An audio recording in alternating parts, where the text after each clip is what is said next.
El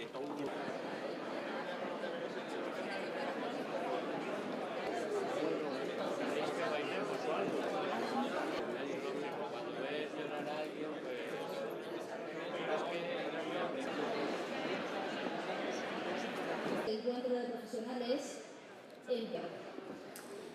y personalidades que nos honran con sus... En la certeza de que existen otros profesionales.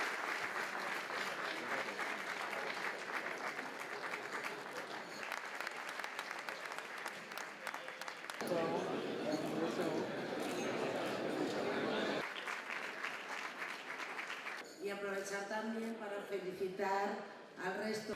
Al amparo del Plan Autonómico de Transición a la TDT y mediante un desarrollo en 3 fases en cumplimiento de los plazos establecidos a nivel estatal, la estrategia de despliegue de este plan estaba y está orientada a la sustitución de toda la tecnología analógica por la digital y al aprovechamiento de las sinergias existentes con otros proyectos de infraestructuras del Gobierno, como el despliegue de la red pública en Aragón.